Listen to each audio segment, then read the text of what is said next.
اصدقائي، ازيكم؟ عاملين ايه؟ يا رب تكونوا بخير. واللي مش مشترك في القناة فضلا وليس امرا يا ريت تشترك، يعني هيسعدني جدا اشتراكك والله. ما علينا، الامور في النادي الاهلي ليست على ما يرام، ليست على ما يرام خالص. النهارده لقينا اللجنه الاولمبيه منزله بيان. هقراه لكم طبعا لان اصلا البيان محتاج نضاره نظر عشان تفهم هو مكتوب في ايه. تمام؟ هي ملخص البيان ان هم بيأكدوا على كلام الرابطه واتحاد الكوره. تمام. انا اللي لفت نظري في البيان ده كله ان هو ضيق الوقت، ضيق الوقت حال دون استخدام حكام اجانب. او النادي الاهلي ما ارسلش خطاب اصلا ان هو عايز حكام اجانب. تمام. فانا حاسه ان ده كله ايه، كلام مش صح، كلام مش صح. حاسه ان ده كله كلام مش صح، كلام مرسل. تمام. فبعدها طبعا كاتبين في الاخر توصيه كده شبه ايه، لما تروح لدكتور اشعه ودكتور تحاليل فيكتب لك توصيه في الاخر اللي هو: وإذ تتفهم اللجنة الأولمبية المصرية إقامة مسابقة الدوري على مرحلتين متتاليتين، مما يشترط معه انتهاء المرحلة الأولى لإعلان جدول مباريات المرحلة. لذا توصي اللجنة الأولمبية بمراعاة مستقبلا إتاحة الفترات الزمنية الكافية لاستخدام حكام أجانب عند تحديد تاريخ أول جولة المرحلة في المواسم. طب والله من وراء القصد. يا سلام يا سلام يا سلام يا جماعة، يا سلام. ما علينا، النادي الأهلي إيه، اعترض على كذا نقطة. يعني الحاجات بتتسرب قبل ما تتعمل. فعموما اللي متسرب حاليا، انا عارفه النادي الاهلي كده كده مش هيسكت، فاللي متسرب حاليا ايه؟ اسمع. جاء في متن بيان اللجنة أنه ثبت أن الأهلي لم يقدم طلبا رسميا لاستخدام حكام أجانب، والدليل على عدم صحة هذا الادعاء هو ما ورد في بيان اتحاد الكرة يوم المباراة من عبارة: ردا على خطابكم إلينا بالأمس، والذي يتضمن التأكيد على إقامة مباراة القمة في وجود طاقم حكام أجانب. يا كدابين، محدش قال لكم إن الكداب بيروح النار؟ إذا كان الأهلي لم يطلب حكاما أجانب فعلا، فلماذا أرسلت الرابطة خطابا لاتحاد الكرة تطلب فيه تعيين طاقم تحكيم أجنبي تتحمل تكاليفه المالية؟ لماذا؟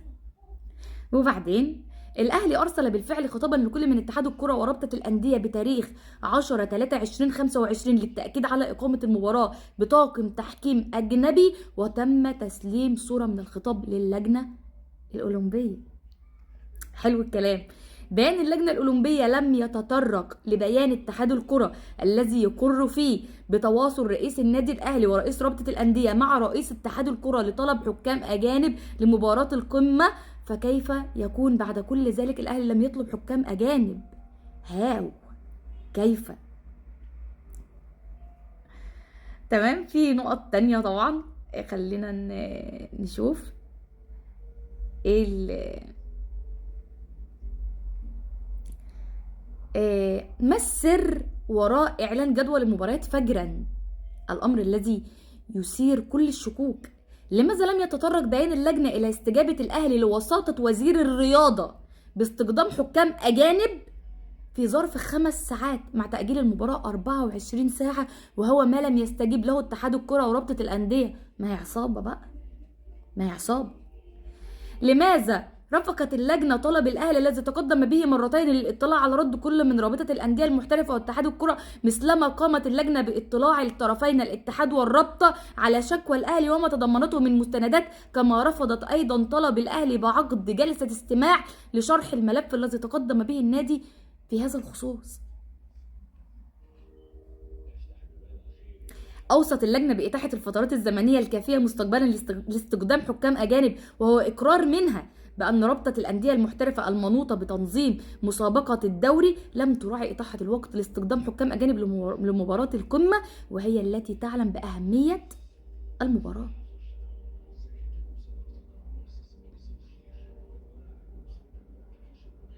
ده غير إن المعايير بتاعة القرعة ما كانتش واحدة. يعني مثلا ال9 فرق الأوائل مش زي ال9 فرق اللي في أسفل الجدول، يعني مخالفة للمعايير.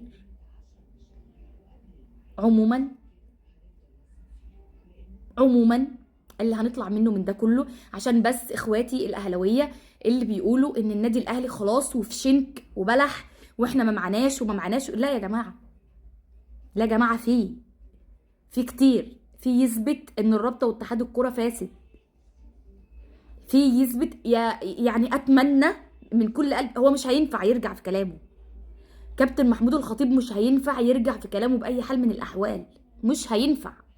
ليه؟ حضرتك رئيس النادي الاهلي، معقول خدتوا قرار مش مدروس؟ طبعا ما اعتقدش، اكيد القرار مدروس 100%، اكيد القرار مدروس، اكيد واقفين على مستندات هتوديهم في داهيه. انا عايزه اعرف الناس دي عايزه ايه من النادي الاهلي. وطبعا الجمهور اللي بيقول دلوقتي كابتن محمود الخطيب واداره النادي الاهلي غلطت، لو كان لا قدر الله حصل اي حاجه في الماتش ده من الحكام كنت تطلع تقول له انت ليه لعبت. يا جماعه ال3 ماتشات اهلي زمالك، اهلي بيراميدز، زمالك بيراميدز، بحكام اجانب، يبقى ليه عايز تفرض عليا ان انا العب الماتش ده بتحكيم مصري؟ وليه انا وافق؟ وليه انا وافق؟ ليه اروح العب ماتش غصب عني بشروطهم هم؟ هل النادي الاهلي هيكمل بطوله الدوري بعد ما هيتخصم منه 3 نقط و3 نقط اخر الموسم، مع تحمل اصلا اللي هو الخسائر بتاعه الماتش اللي بيتكلموا في 200 مليون؟ انت بتتكلم في 200 مليون جنيه. طبعا زيد على ده كمان ان شركه الكوره حذرت الاهلي من الانسحاب من الدوري. ليه؟ عشان هتبقى خسائر ماليه رهيبه، يعني خبطت من كله، خبطت من كله. هل دلوقتي النادي الاهلي هيجهز ملف وشكوى ويصعد الموضوع؟ طبعا، طبعا لازم يصعد. ما ينفعش كابتن محمود الخطيب يرجع في كلامه. انا اهون عندي ان المجلس ده كله يقدم استقالته وتمشوا، ولا ان ترجعوا في كلامكم بالطريقه دي وترجع تلعب ماتش بيراميدز عادي ولا كأن حاجه حصلت. طبعا مش مقبول، والله العظيم مش عشان كلام حد، عشان شكلنا احنا ايه. خدت قرار هتكمل فيه للاخر. طبعا النقط اللي انا ذكرتها لكم دي نقط لسه في كلام كتير متقال في النادي الاهلي هيستند عليه البيان الجاي. النادي الاهلي هينزل بيان تاني، مش هيسيب الكلام ده خلاص كده مش هنوافق وخلاص، في كلام تاني ان الرابطه راح لهم جواب بالفعل من النادي، او كل ده هيتقال. بس اتمنى ان احنا نفضل مكملين، نصعد الموضوع. وانت اتمنى ان انتوا يكون معاكم اوراق ومستندات تثبت صحه موقفكم، ما يكونش الناس اللي قالت من الاول ليه انسحبنا وما كملناش ما يطلعش عندهم حق، واحنا نندم ان احنا دعمنا الاداره دي ومشينا معاكم ودعمناكم للاخر. احنا معاكم للاخر، بس ما فيهاش تراجع، ما ينفعش رجوع دلوقتي. احنا لعبنا ماتش كاس الرابطه، تمام، قلنا كاس الرابطه كده كده احنا مش عايزين نخبط في الدنيا كلها، فكاس الرابطه دي كده كده احنا كنا عارفين ان احنا داخلين وطالعين منه. عندنا ماتش مع الهلال السوداني الفتره الجايه، ماتش مهم جدا، لازم كل تركيز. فمجلس الاداره مطلوب منه يشتغل على الملف ده، هيصعد بقى محكمه رياضيه بقى، فيفا، يصعد زي ما يصعد بقى. لكن رجوع ونلعب ماتش بيراميدز وخلاص كده اتخصم مننا 3 نقط، احنا كده ادينا الدوري البيراميدز على الجاهز.